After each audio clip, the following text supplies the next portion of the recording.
Story 1. The Observer in the Bamboo Grove. In the quiet humidity of the Jetavana bamboo grove, an aging seeker named Harita sat observing the slow decay of autumn leaves, his mind deeply entangled in an unspoken dread of the endless cycle of rebirth.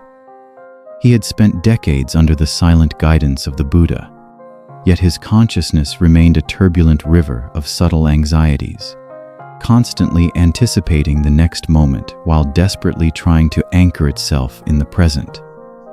The mind, harboring its self-preserving cleverness, had constructed a highly sophisticated illusion of a permanent observer sitting deep within the forehead, a silent witness that claimed to watch the passing thoughts.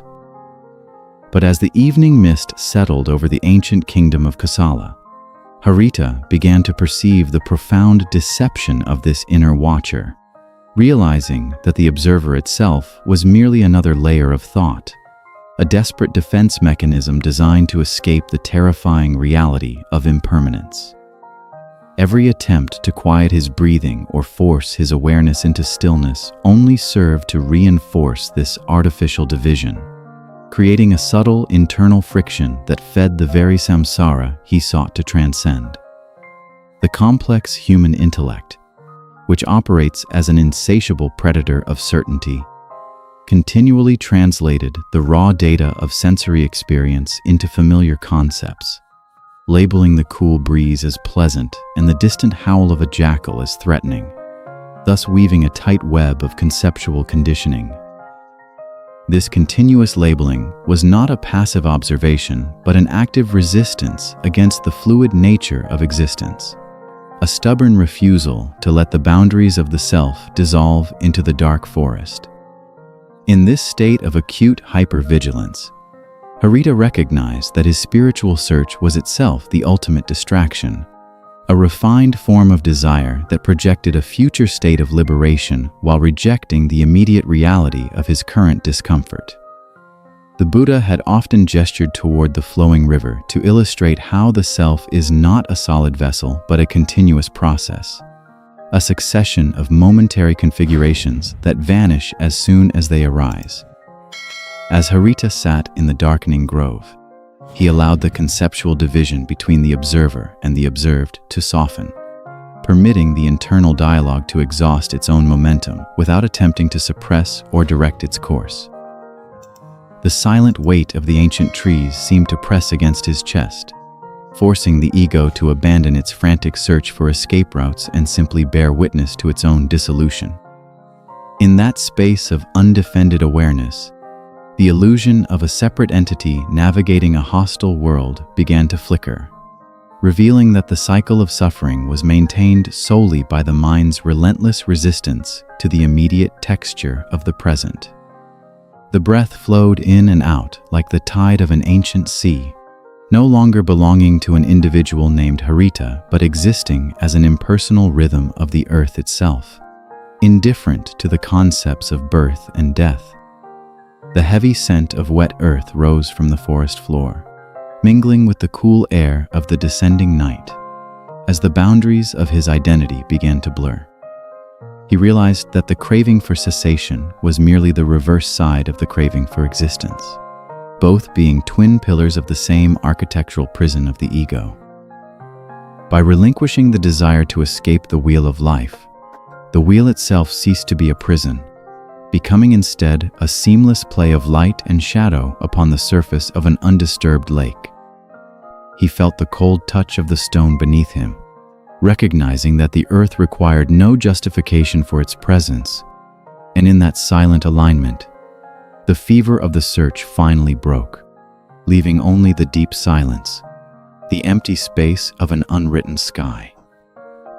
In this vast openness, the past ceased to be a memory of regret, and the future lost its power to terrorize, as the raw essence of reality stood naked before him, untamed by the mind's constant need for structural order. The great forest whispered of ancient secrets long forgotten, of dusty paths that led nowhere, and of a deep peace that had never once been lost. He was no longer a seeker walking the path, but the silent path itself, unfolding infinitely into the eternal dark. Story 2. The Fortress of the Merchant. On a high stone balcony overlooking the bustling markets of Rajagriha, a prominent merchant named Vasubandhu stood watching the early morning fog lift from the dirt roads, his mind heavily weighed down by the exhausting task of maintaining his immense wealth. Though he was a generous donor to the local monasteries and had sat before the Buddha on numerous occasions, his internal world was a battleground of defensive calculations, driven by a deep-seated fear of loss and the relentless drive to secure his legacy. The fragile ego, constantly driven by a desperate bid for continuity, had transformed his beloved family, his glittering golden coins, and his high social standing into an armored fortress, convinced that safety lay in the accumulation of external guarantees. But as he observed the desperate struggle of the street vendors below, a sudden clarity pierced his anxiety, revealing that his constant search for security was the very engine of his entrapment on the wheel of samsara. He realized that the mind perpetually projects a future of potential lack, constructing elaborate mental defenses against scenarios that do not yet exist, thereby remaining blind to the quiet richness of the present moment. Every defensive thought was a tightening of the knot, a subtle declaration of war against the inevitable flow of change that governs all conditioned things. The calculating intellect, acting as a tireless sentinel, categorized every event as either a promise or a threat, generating an exhausting stream of consciousness that left no room for genuine peace. Vasubandhu began to examine the physical sensation of this chronic tension, feeling a tight band around his chest and a dry constriction in his throat, realizing that his entire life had been lived as a reaction to these somatic warnings. By identifying so completely with the role of the protector, he had become the prisoner of his own defenses, locked in a struggle against an imaginary enemy of tomorrow. As the sun climbed higher, casting long shadows across the stone floor of the balcony, he stopped trying to resolve his anxieties through logical planning, allowing the raw sensations of fear to exist without labeling or explaining them. He observed how the thoughts arose like clouds of dust kicked up by a passing chariot, swirling momentarily before settling back into the earth, requiring no intervention from him. The ancient stone beneath his feet felt remarkably solid, anchoring his awareness in the immediate reality of his breath, which moved with a deep quietness, flowing in an unhurried rhythm. In this suspension of mental defenses, the distinction between himself and the world outside began to dissolve, leaving only a vast field of empty awareness. He saw that the painful cycle of suffering was not a physical trap, but a psychological habit, maintained by the mind's desperate attachment to its own self-image.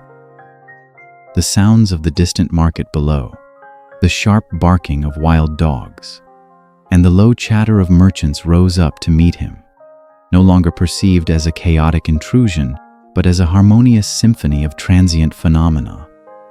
He felt a profound release as his hold on the illusion of control slipped away, realizing that the ultimate security lay not in fortifying his fortress, but in having no walls at all. The cool morning breeze swept across his face, carrying the scent of jasmine and burning incense, as the boundaries of his narrow identity expanded into the silent space of the ancient valley. He looked down at his soft hands, once used to count gold, now resting open like the petals of a lotus flower. In that complete surrender of defensive striving, he entered the silent stream that bypassed the relentless wheel of life, discovering that the absolute safety he had spent a lifetime building was already present within his own unconstructed soul. He stood motionless in the expanding dawn, no longer fighting the inevitable passage of time, but resting in the timeless essence of being. The heavy chains of his past vanished like morning mist, leaving him lighter, fully awake, and completely free. Story 3. Kamaka and the Potter's Clay. In a remote village on the outskirts of Magadha, where the earth was thick with red clay and the smoke of pottery kilns hung heavy in the air, an earnest disciple named Kamaka spent his days struggling against his own persistent feelings of spiritual inadequacy. He watched the skilled potters mold raw, wet earth into elegant vessels, wondering why his own mind could not be shaped with the same precise control, remaining instead like a stubborn slab of stone.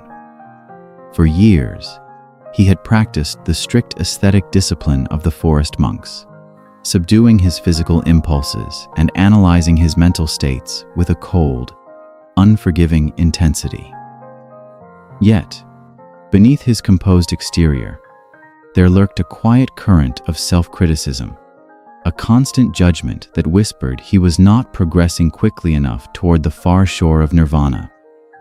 The ego, in its clever adaptation to the spiritual path, had merely replaced worldly desires with a more refined desire for saintliness, turning the search for liberation into another competitive arena of self-evaluation. Kamaka would sit for hours under the harsh sun, tracking the arising of every stray thought, treating each natural movement of his attention as a personal failure, a sign of his deep-seated impurity. He did not realize that this very vigilance was a form of violence against his own consciousness, a refusal to accept the raw fabric of his mind as it was.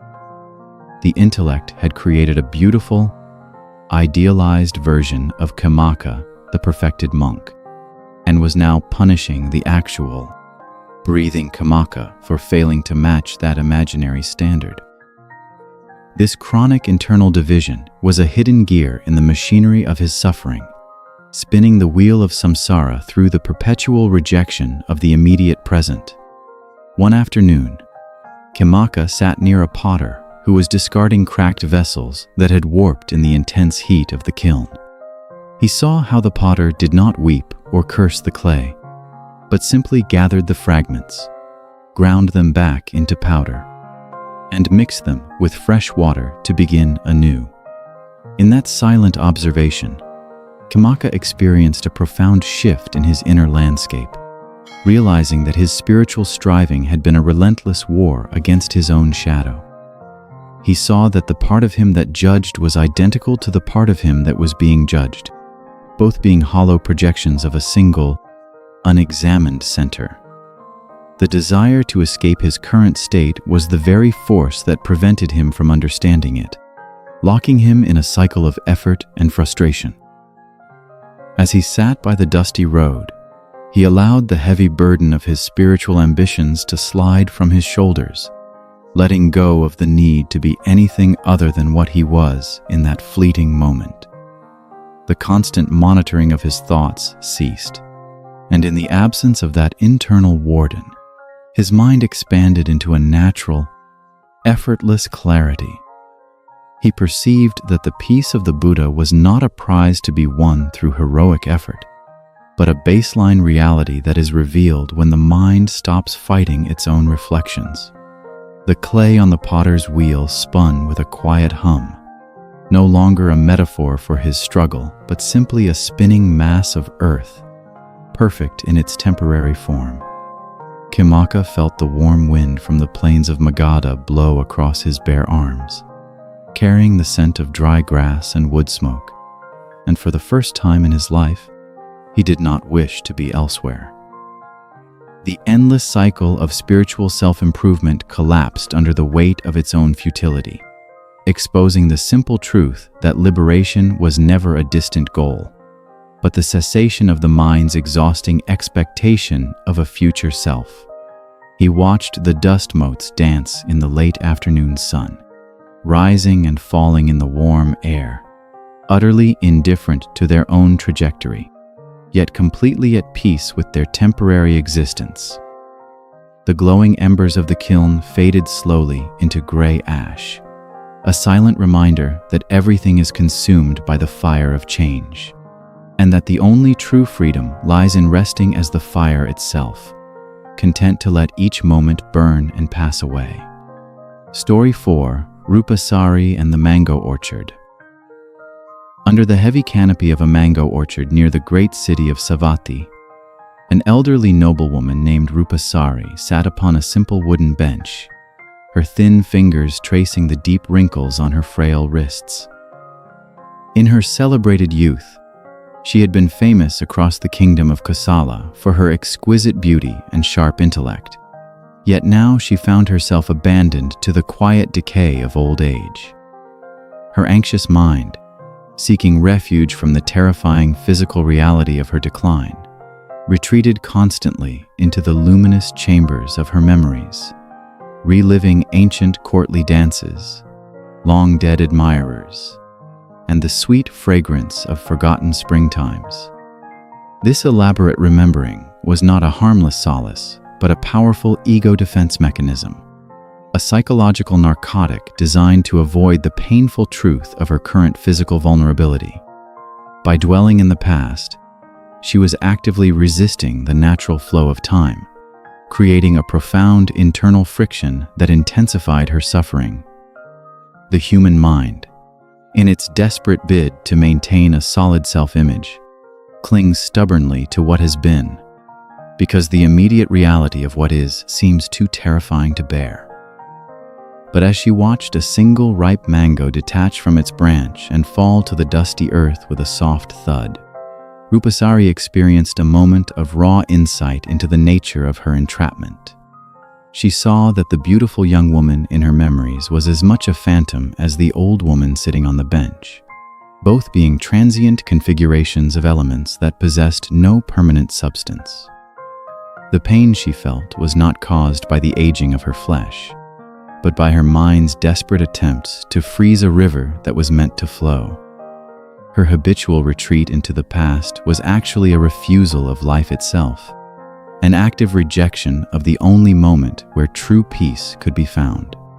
She began to focus her attention on the immediate sensations of her physical body, feeling the dry warmth of the afternoon air, the rough texture of the wooden bench, and the slow, shallow movement of her breath. She allowed the ghosts of her past to arise without trying to hold on to them or push them away, watching her memories dissolve like morning mist over the river Achiravati. In that quiet space of undefended presence, the desperate grip of the ego began to loosen, and the heavy weight of her personal history dissolved into the surrounding forest. She saw that the cycle of suffering was maintained solely by the mind's tragic nostalgia, which continually projects a false reality of past perfection to escape the raw demands of the present. The mango tree stood silent and fruit-bearing, indifferent to the falling of its leaves and the ripening of its fruit, simply existing in the perfect alignment of the seasons.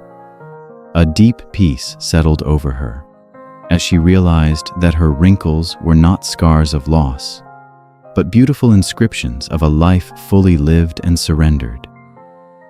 The sun began to dip below the horizon, casting a golden glow across her withered face, as she sat in the silent mango grove, no longer a prisoner of her memories, but a silent witness to the infinite flow of existence. She realized that the past was a non-existent country, a mere projection of phantom shadows in a tired mind, and that by letting it go, she was not losing her life but finally claiming its immense, quiet beauty. In the vast landscape of her newly cleared consciousness, the illusions of childhood, beauty, and high social standing crumbled away like dry leaves in a winter wind, leaving only the eternal substrate of being that is never born and never dies. The shadows of the trees lengthened across the grass, merging with the coming night, as the boundary between her inner world and the outer forest faded into absolute stillness. Story 5. Jivaka and the Overgrown Well. By the side of a dusty highway in the ancient kingdom of Kosala, near an abandoned stone well overgrown with wild vines. A weary traveler named Jivaka sat in the deep shadow of a banyan tree, his heart consumed by a painful longing for a woman who did not love him. He had spent months traveling from village to village, hoping that distance would heal his wounded spirit.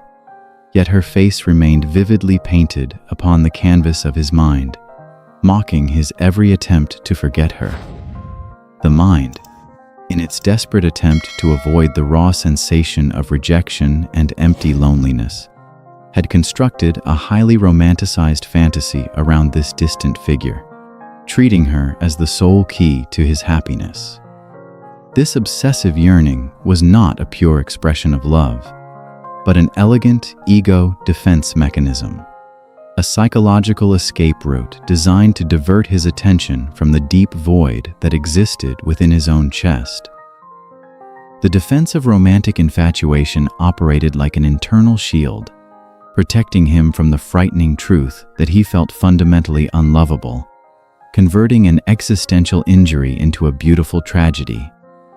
He began to dissect the complex somatic layers of his heartache, tracking the hot vibration in his chest, the constriction of his ribs, and the shallow pattern of his dry breath. By examining these physical textures instead of feeding the mental narrative, he intercepted the mechanism of suffering before it could crystallize into story. He was addicted to the pain of his longing, because that pain gave him a familiar identity, a tragic drama that prevented him from facing the silent emptiness of his actual being. As he peered into the dark waters of the old well, watching his own distorted reflection tremble upon the wet stone, a sudden insight pierced through his melancholia.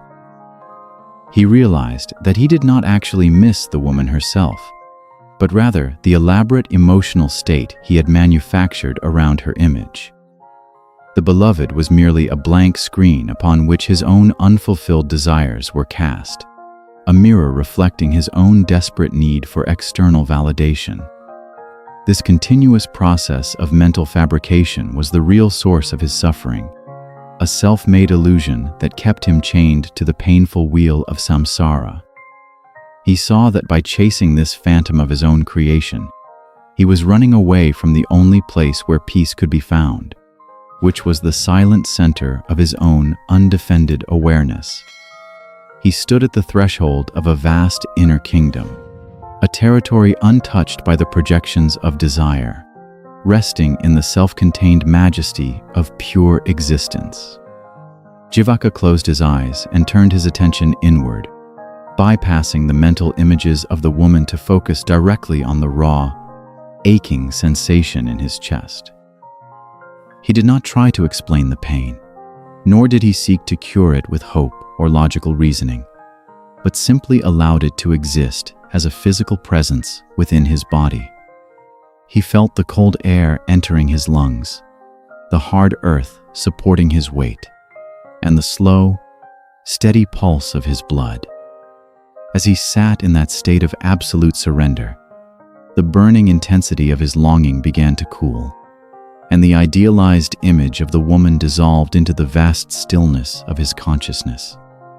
He saw that the cycle of suffering was maintained entirely by this relentless projection of his own inner lack onto the external world. The ancient well stood silent and deep, containing its dark waters without any desire to reflect the sky or hold on to the images of those who peered into its depths. In that quiet alignment with things as they are, Jivaka felt a profound release, realizing that the love he had sought so desperately in another was actually the very nature of his own unclouded awareness. He rose to his feet and looked down the long dirt road, which stretched infinitely toward the horizon under the pale blue sky, no longer a path of lonely exile, but a silent invitation to walk in perfect freedom. The wind rustled the leaves of the banyan tree, scattering a few dry seeds upon the ground, as the phantom of his longing vanished into the clean air of the late afternoon. Story 6: Somadatta and the Forest of Uruvala.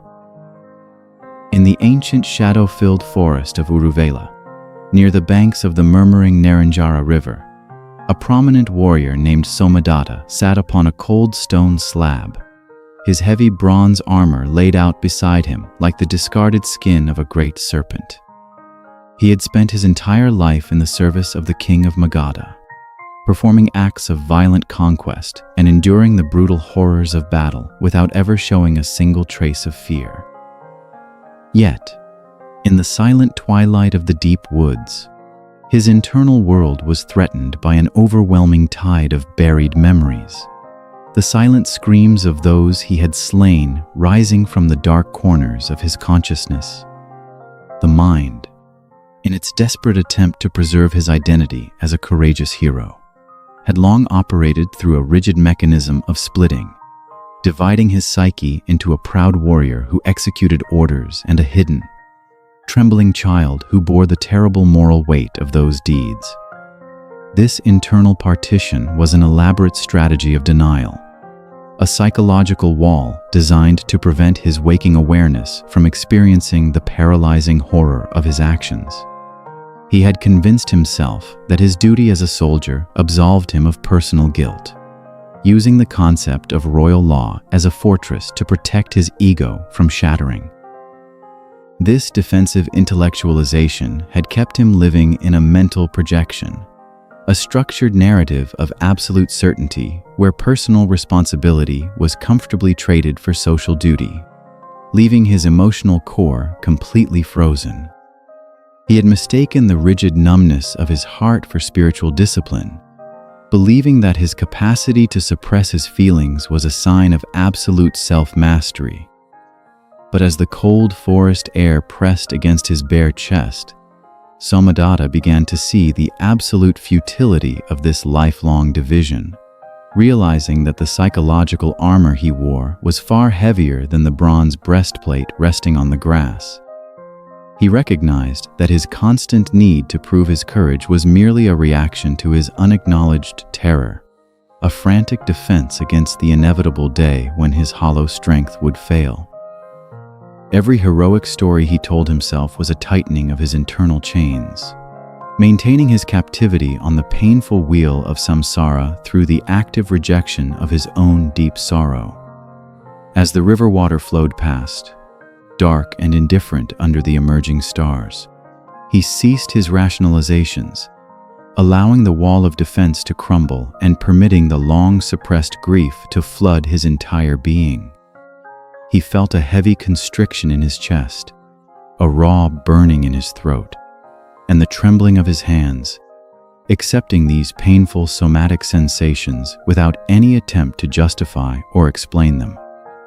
He was no longer a brave soldier defending a kingdom, nor was he a wretched killer hiding from justice, but simply a field of open awareness through which the river of human grief was flowing.